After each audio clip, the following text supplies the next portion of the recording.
the Stylus Tough. The original one I started with was, I believe it was a Pentax, some type of tough camera that Pentax made, or it was a Ricoh Pentax, something like that.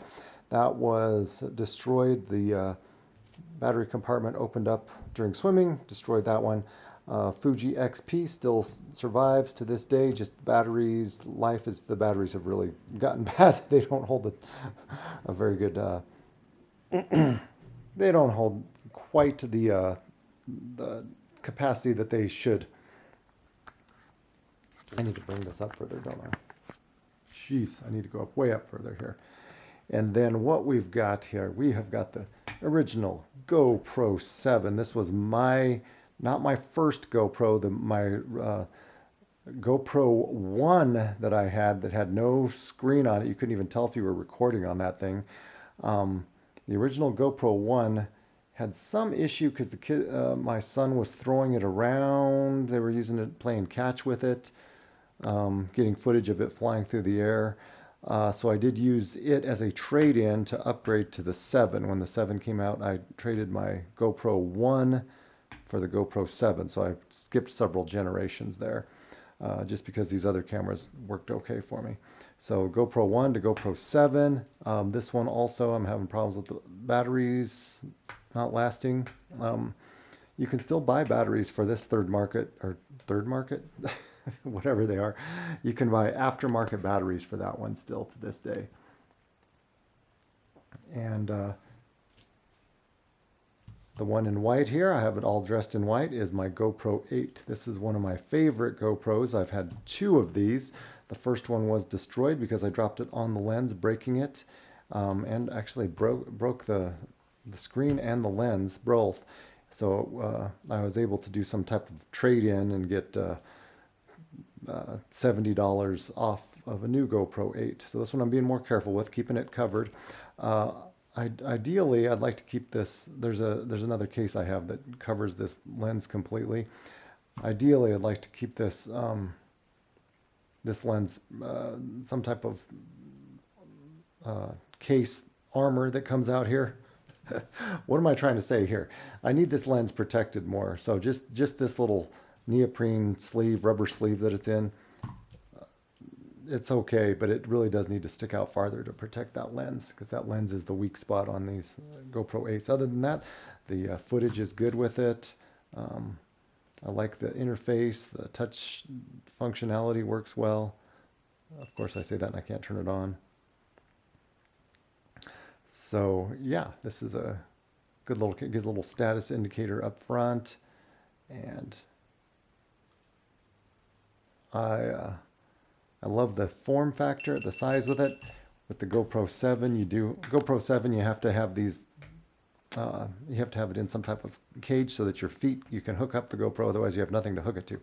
GoPro 8 was the first one that actually had the feet built into it, so you can hook it up without putting it in a cage, which is good. The GoPro 7, though, you could change out this lens. GoPro 8, you cannot change out the lens. And then we skipped a few generations, and let's try the GoPro 10, or skipped a generation. The reason I skipped it is because I was going to have to buy new batteries. We have a new, bigger battery here for the 10, which is started with the 9. The 9, 10, 11, and 12 are all pretty much the same. You've got the same battery. The same battery doesn't last very long. They all will overheat in certain circumstances, but I found that in my situations, the battery dies long before the camera will overheat. In most situations, unless it's just sitting out there in the sun. If these are black cameras, they're sitting out in the sun, they're going to overheat pretty quick and not moving. If they're moving with you, you've got wind flying by them, the battery will die before they overheat, usually, depending on what your temperature is. GoPro 10, I love, this is kind of my all-around beat-up camera. I've used it quite a bit on my outdoor jet skiing and snorkeling. This has been through quite a few ocean snorkels. So the 10 is kind of my all-around beat-up camera. However, when I'm mounting to a DSLR, this one only has horizon leveling. It does not have a horizon lock. It does not have any type of quarter 20 on there, so you do still need the feet adjustment, the feet to hook up to. The menus are probably the best of most of my cameras here when you're going through the different presets. These seem to be one of the better setups. So that does work. However, mounting this on a DSLR camera for photo shoots is not ideal, because if you turn the camera to the tall lengthwise shot, then this is over on its side. That was fixed here in the 11. The 11 is my newest one. This is probably one of my favorites. You do still need to use the feet to hook up because it doesn't have a 1/4-20 yet. However, this was the first iteration of GoPro to have it has good menus still. I like the way this is laid out here, but it's the first one to have, let's get into it here, horizon lock. So when you start recording, once you hit record on this one, it'll stay, no matter how you turn it, you can turn it 360 degrees and it still keeps the horizon level. So this is a good one to mount to a DSLR camera during a photo shoot. It's also good to mount to something where you want the footage to stay level. Good for that one. So anything where you need it to stay, your footage to stay level, GoPro 11 is the one. I bought this one, I think some type of open box demo, so I got a good deal on it. Got it later. The GoPro 12 I had actually gotten first. I like it so much because the GoPro 12 actually is the first one. If you can see this here, you can mount your 1/4-20 directly to the GoPro. You no longer need to use the feet. You've got the 1/4-20 on this one, so you can adapt it or you can mount it directly to anything that you can mount any other cameras to. So that was nice about that one. This one also has the horizon lock, so you can mount this on anything you need to keep your horizon. However, unfortunately, with the 12, we did move on to this new menu system, which I do not like. It's just a little cumbersome once you get into your settings here. Let's see if we'll go into this one. Anything you touch changes. The touch screen just doesn't seem to work as well. It's working right now, of course. I just don't like it as much. It doesn't seem to, sometimes I switch it out of 4K into 1080p when I'm not meaning to, or I switch it out of, right now it's on linear. If I wanted in, let's go to horizon lock. There we go. Horizon lock. Let's stay there. Let's get out of this and stay in horizon lock. So I've got Air 4K 60 horizon lock. One of the things I keep finding for cheap online are these old Olympus Toughs. They've had several generations of these now, so I can find them cheaper used. As you can see from this one, this was just so great when I got this 15 years ago. Had a lot of good family memories on it. Took it in places that I couldn't take my normal point and shoot cameras, and it was the Olympus Tough. It's designed to take a beating, and it did. I've dropped this multiple times. It's got gouges in it. I've dropped it to the bottom of the pool and had to go diving for it, and luckily haven't dropped it into any type of ocean situation because this thing's heavy. This thing will sink right to the bottom and you'll never get it back. But this original generation, I'm just showing it off because it does have a good mechanism for locking it. You have to turn this dial here. Let's see if I get this. And then you have another switch up here in order to open it up and access the battery and the SD card. So I did have some other tough cameras made by, I think, Pentax and Ricoh that didn't survive because the side door opened on them while I was swimming. So, of course, that's why they didn't survive. The side door opened, letting water inside, destroying the camera. So I think this one has survived all these generations because it does have a better mechanism for closing the watertight door. Let's get the the original Olympus stylus Tough. I think they're now called the Olympus TG Tough Series, TG7, TG6, TG7. They just came out with the OM system TG7. I wouldn't recommend those to anybody now unless you really like the form factor of the Tough form factor, just because they're so expensive. I mean, you could probably buy 2 of the GoPro 12s for the same price as one of those guys. So, and GoPro will have better stabilization and better video stats, better still image stats. I think they're only, the TG series is only 12 megapixels for photos. This one's actually higher though. Let's take a look at it. First of all, let's get this thing turned on. One of the things that I thought was cool about it, and it still works after all these years, after 15 years of family memories, has a little screen, or sorry, a little protector over the sensor there. The menu system is antiquated, outdated. Oh, there's no touch screen here, no touch function. Everything you have to do through the little directional pad. But it's got a lot of different modes on here, so I mean that's good. Let's see, where am I at with you've got beauty mode, panorama, magic to put the effects, which I've never used once, scene, intelligent auto, the camera automatically sets. I usually keep it intelligent auto or program auto. Let the camera make the decision there. And let's go into, how do I get to my, it's telling me I'm on a 14 megapixel. So this one's already better than the newer versions because it's got 14 megapixel stills. I've got some great family stills. It's not the best. The contrast is a little harsh on them. So as for stills, they're okay. They're just not the highest quality compared to nowadays, but I've got some great family memories thanks to this one. Now the video features on this thing, let's see if I can get into the video. How do I get to the video settings? It only goes up to 720 on the, no, that's not what I want.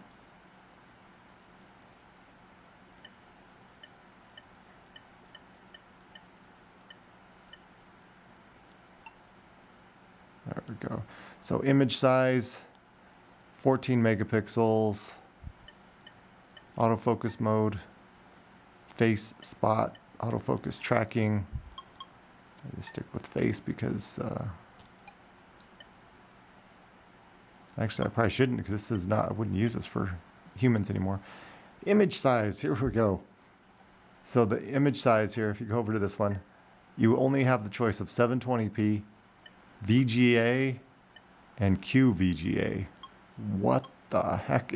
Those are some pretty bad. I mean, 720 was pretty good when this thing came out. I mean, that was great. It was still lagging behind though. I mean, the competition was getting into 1080 when this thing came out, so it should have had a 720 and a 1080 mode.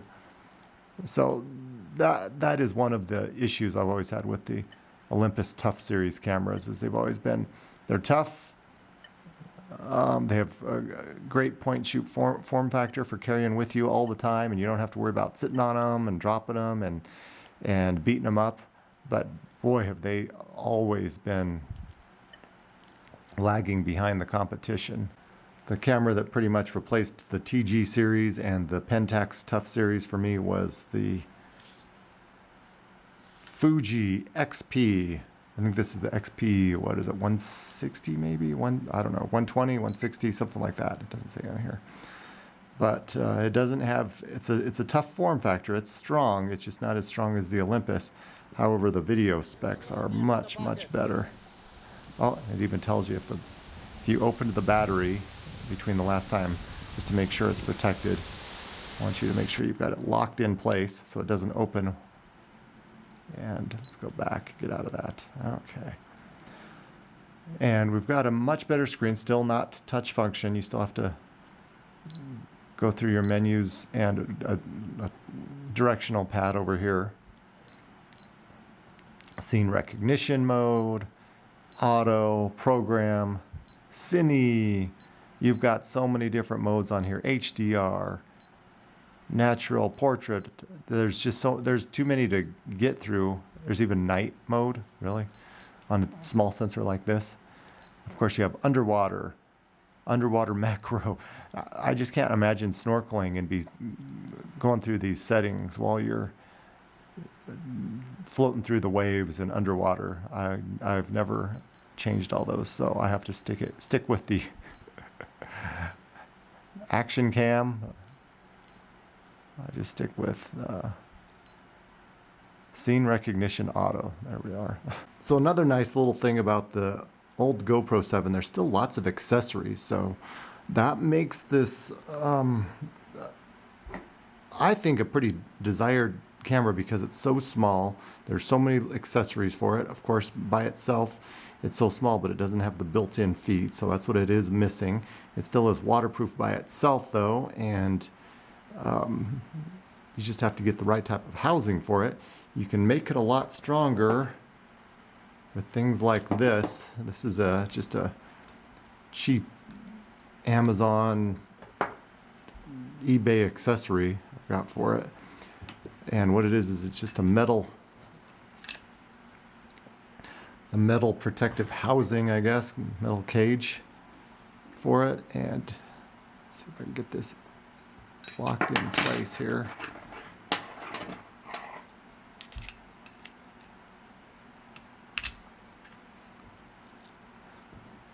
Getting too close to my camera, losing focus. So that snaps in with some magnetic mounts to hold in there. It holds in pretty snug. So you get a little bit of protection. You got a bezel around your, pull in the light over here. Got a bezel around there, so you've got a little bit of protection. And then nice thing about this one is it's also a, what is it, a 52, I can't hold on to it this morning. It's a 52 millimeter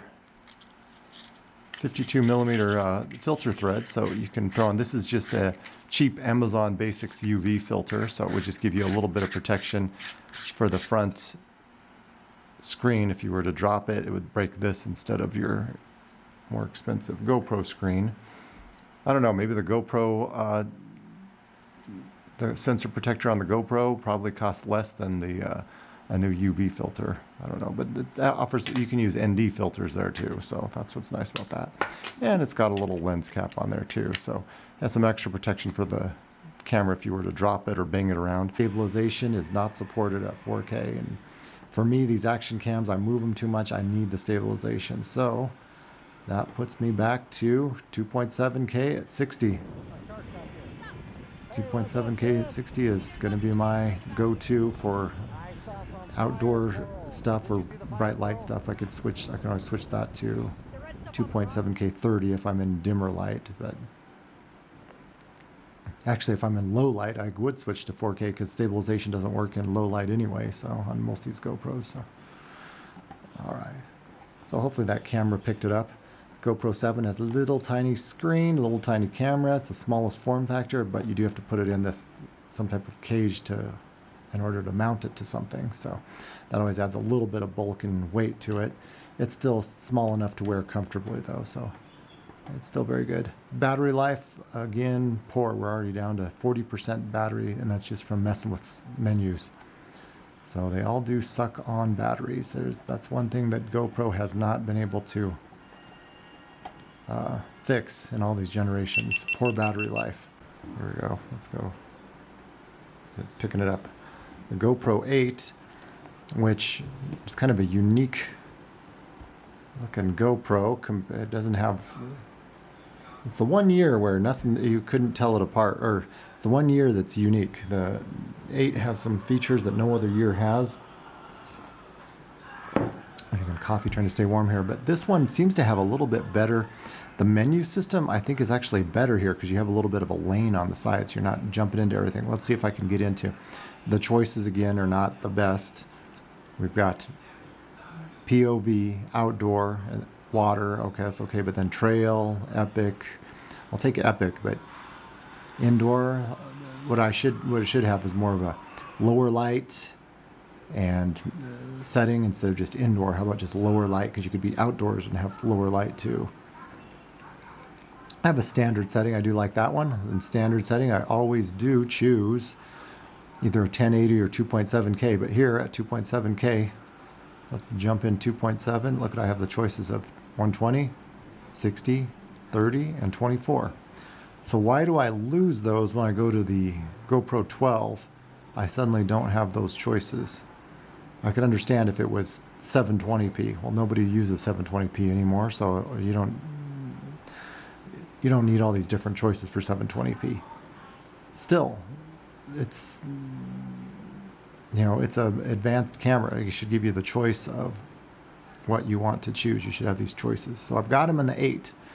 So I prefer 2.7K 60 at my standard. Then I have low light on, high bit rate on. So sharpness, I always keep medium or low. Let's go just medium on that one. So the touch screen seems to actually be a little bit better. We have Hypersmooth 2.0 with boost, high, on, and off. So of course I keep it on boost. So yeah, the GoPro 8 seems to be the winner. It's got the smallest body that you don't have to put in. The GoPro 7 and earlier have the smaller, probably a little bit smaller body, but you have to put them in a cage in order to use them, whereas this one, it's got the built-in. That's the nice thing about the GoPro 7. Sorry, that's the nice thing about the GoPro 8 is you have the built-in feet. It's the first year they have the built-in feet. You don't have... Oh, I just switched it to photo mode. We got photo mode. Let's see what my photo choices are. Do I have linear? I have narrow. I've got narrow view. I've lost narrow view. On the GoPro 12, you no longer have narrow view. So there is some definite benefits to the 8. It's got some advantages over the 12. So I'm thinking if I do find another one, I'm always looking for used, cheap GoPros. I found a couple used 7s, which are pretty good deals. However, the 8, I really like the fact that it's got the built-in connection feet here. I like that. I don't like the screen is built in, so, or the lens cover here. The lens cover is built into the camera, so if you break that, you can't just take it off and buy a $10 lens cover to put over that again. Then you're out the GoPro if you break that. Whereas all of these others, like the 7 here, the 7, if you do have to keep it in this extra case to connect it to anything. You can't connect it without this because it doesn't have the feet built in. But if you break this, you can unscrew, take that off, and order a new one from GoPro. I think they're $10. Last time I bought a new lens cover for my GoPro 10, it was I think $10. So the 7 is still great though. It still does all the stuff I need it to. It's just the 8 has the perfect balance of the menu system. Oh shoot, I didn't want to do that. Let's switch into video mode again. So the 8 is the small, nice and small form factor. You can mount this on your head or chest and not feel the weight of it too much like you do with something like this. The 12, the 9, 10, 11, 12, these have a bigger, heavier body. So we've got the GoPro 10 right here. Let's take a look at the 10. It might be the best deal of the bunch just because of the fact that it has a bigger size, of course, than the 8. But the reason it might be the best deal in that is it's got the highest, if you need some good features here, look at this. If you need to go, the touchscreen seems to be a little bit better. You've got the choice of 5.3K 60, 5.3 60, linear with horizon lock. You also have narrow view, something you lose in the GoPro 12. So the 10 might be a good, if you find a good deal on this one used, Hypersmooth 4.0 with boost or boost off or boost on. That's your choice. So you lose a choice there. You don't have on, high, and boosted. You just have boost or off. Let's see what else. Our bit rate, we get to choose that. ISO max, again, I'll bump that up to 1600. GoPro colors, you can choose either natural or flat. I like the GoPro colors though, so I'll stick with that for an epic video.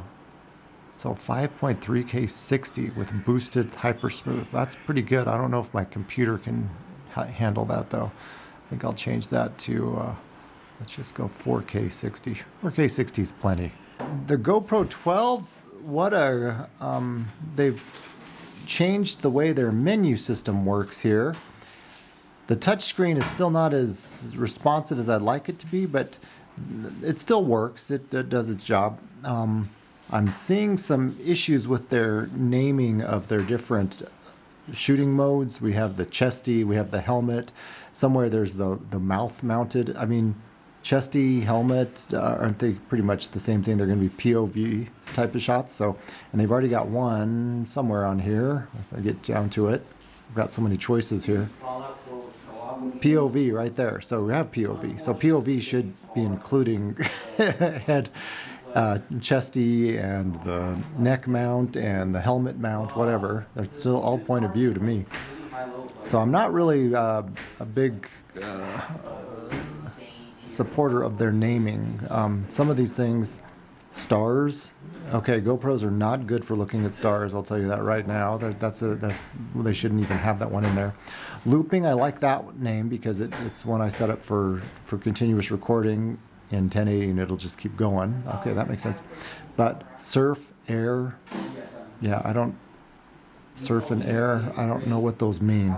Snow, travel, I don't know what that means.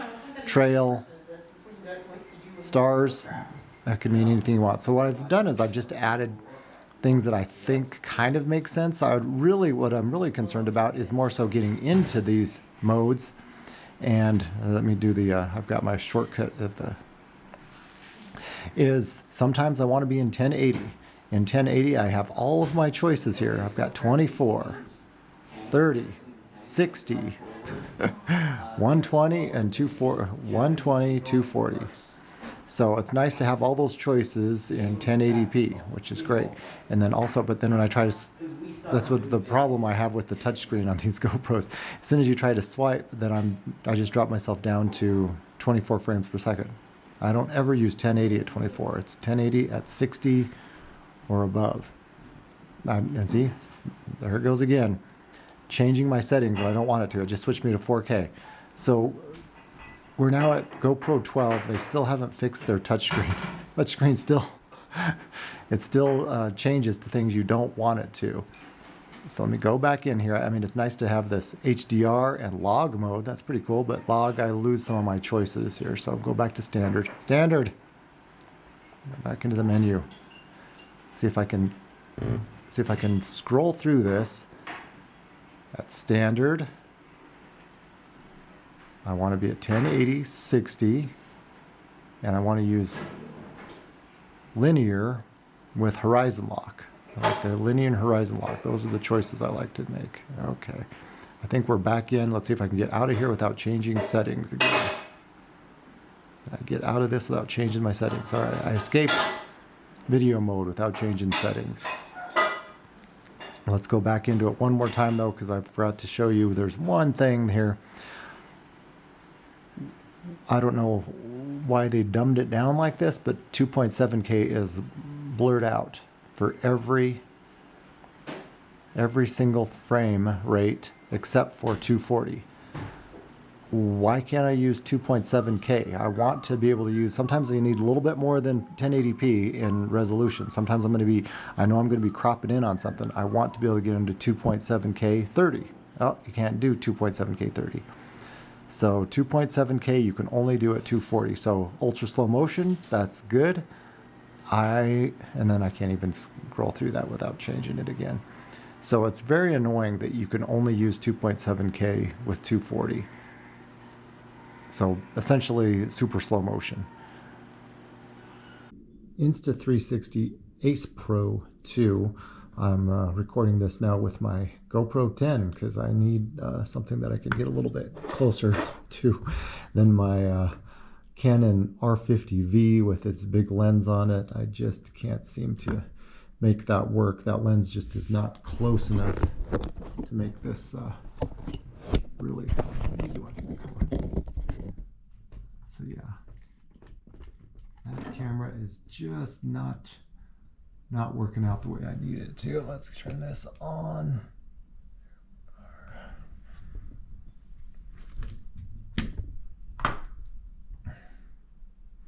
So the R50V is excellent. I just can't get it at the right angle and get my arms around it to make this thing work over here. So let's get this light back on over here.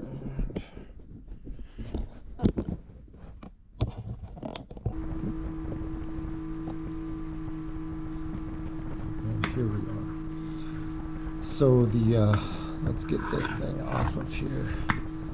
The Insta360 has all these nice Ulanzi accessories that go with it. So this Ulanzi attachment point really brings this camera up to a higher level than it would be otherwise. It still is very nice to have this flip-up screen. I'm not going to complain about that a bit. That's a nice feature to have. Let's go ahead and turn this out like that. There we are. So it's definitely a nice feature to have that flip-up screen like that. And it's so much bigger than the little tiny screen that the GoPro and what is it, the DJI, what is that thing called? The Osmo, whatever, with those little tiny screens up front. I don't think they're very helpful. Having a flip-up full-size screen back here is much more beneficial. So this one seems to have you slide up and down to get into whatever you're looking for. Let's brighten this up. There we are. See if that shows up a little bit better. So I like how I've got 100% battery life after using this for a few minutes, just messing with settings and things like that. Wow, I'm getting some glare here. I might have turned this one off. Okay, let's get the on-camera light that I'm using on my GoPro 10 doesn't work with a screen there. So yeah, it's nice to have these settings that you can you swipe down this way, you swipe this way to get into your controls there, and then you swipe this way to watch your old videos or to delete. Let's go get rid of that picture. That was an accident. All right, let's get back out of this. And then right here, you just click on this one to get into your whatever we were wanting your resolution to be. Here's the 8K 30. It will do a 4K at all kinds of different, up to 120 and down to 24. So 4K 24 to 120. That is nice to have. And so you can do some really slow motion in 4K. 2.7K. Here's the nice thing I like about that. Look at all these choices in 2.7K. You know, 2.7K 30, 2.7K 60, which is my favorite at 2.7K, and then you can go down as low as 1080p. That's funny. Just a few years ago, 1080p was the highest you could get. Now it's the lowest you can get. And this one goes from 24 to 240. So you do have some ultra slow motion that you can do in 1080p. On this one. I haven't really tried that out yet. I need to see how that looks. Let's get out of this and go back into 4K at the normal mode I stay at is 4K 30. And then over here we've got our ratio. So I think from this one you can do, let's see, 16:9, 4:3, 2.3. Okay, I don't know why you would use any of those other ratios besides 16:9. This is the small rig cage designed specifically for the Insta360 Ace Pro 2. So it's specifically designed to fit, I think, probably the Ace Pro 1 or Ace Pro 2, either one. But it's designed to go around, give it a little bit of protection. It's made of metal, I believe aluminum, but it also gives you these mounting points so you can mount a mic or a light up on top or even on the side. And the side is actually important for this one just because the Ace Pro has the key feature is the flip up screen here. So since it has the flip up screen, you can put your light on the side, and that way you can light your subject and have the screen up and see if you're I guess if you're filming yourself doing a selfie mode shot, you can light yourself up with that. So that's a good thing about the Ace Pro is it's got the flip up screen, which is much bigger.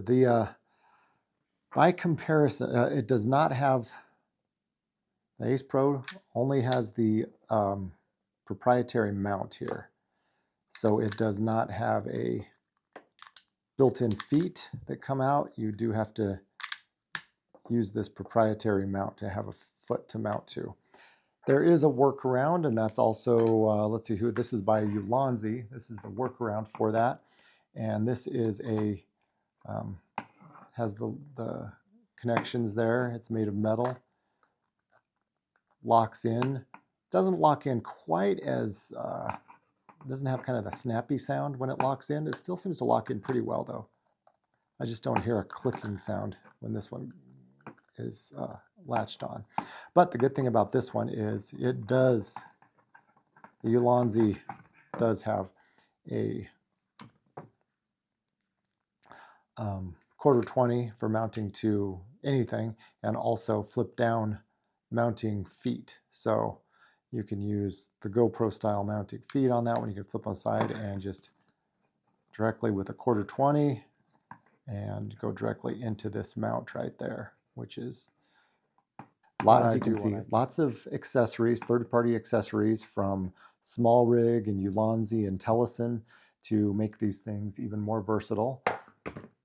The Ace Pro 2 actually does better on battery life than any of my GoPros. So it definitely beats GoPro on battery life and seems to beat it a little bit on overheating too. I haven't torture tested them too much, but I've noticed this overheats less than the GoPros do.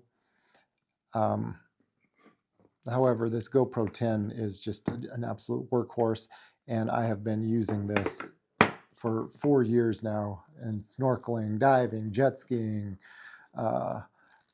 selfie stuff, gym workout stuff, all types of vacation situations, and I can't complain about it a bit. For the price, the GoPro 10 is quite a camera. Oh, I shouldn't do that. I'm going to say I have another mounting point right here, but it won't work with the way this is oriented. Let's see if it'll work with this one. Yeah, that'll work with that one. So the GoPro 10 with its Telesin cage here, you can mount the light either on the side or up on top. With the GoPro, you don't have the flip up screen, so it doesn't matter. You can keep this up top and you're not going to block anything. Because with the GoPro, what you've got is a front-facing screen there. So you've got a front-facing screen. It's a little dinky one.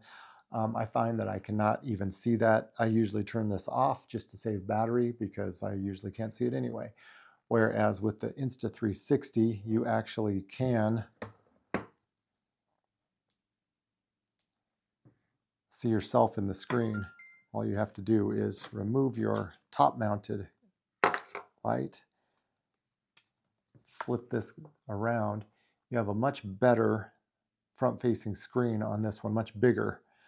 Yeah, that does make it more expensive and probably makes it more fragile. If you were to drop this with the screen up, it's probably going to break easier than a GoPro would because it doesn't have this mechanism of flipping around. But the flip around part is the main reason I bought this, as well as its pure video, the night mode or the low light mode. This does have a bigger sensor than the GoPros, so it does do better in lower light as well. So two big benefits for the Insta360 Ace Pro 2 is that it has better battery life than any of the GoPros I have. And from what I've read, the new GoPro 13 still doesn't hold a candle to this battery life, as well as its low light.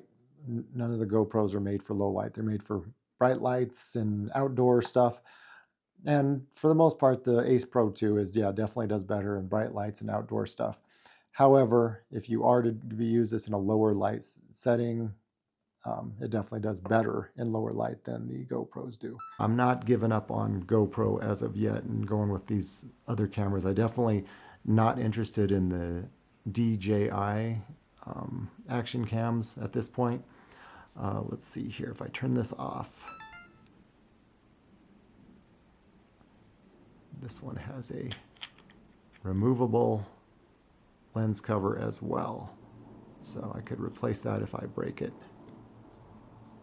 And I believe there are some different lens choices I have for ND filters and polarizers I can put on here as well. I'm going to try the polarizer on my GoPro 10 first, because the GoPros seem to have more trouble with the blue skies than some of these other action cams do. So yes, definitely like the build quality of this one. It feels nice and feels good. I like how the flip up screen works. It's big enough that you can see it, as opposed to the GoPro's little front facing screen. It's just so small. I'd never use those because they're just too small to see it. Other than just kind of some helping with the framing, so I usually keep those turned off. With this one, it's your main screen, so you just flip it towards you. It works out. It's kind of convenient there. Whoa, I've been filming 15 minutes. Okay, that's it. That is all I've got to add for the Insta360 Ace Pro 2. Okay, it was in pure video is what it was in. So it was in pure video. Now it's out of pure video. And I took it up, since the sunrise is getting a little bit brighter, I took it up to 4K 60. So 4K 60 seems to have... Oh yeah, I do see my breath. I'm going to 2 times zoom it because that is too wide. That's one thing about this Ace Pro 2, is it is just too wide a field of view for most things, unless you're doing some type of action on a dirt bike or something. It's just too... Oh shoot, here we go again. More of the ambiance, but this captures a little bit better the orangeness in the sky on this cold December morning. I gotta get inside. It's freezing.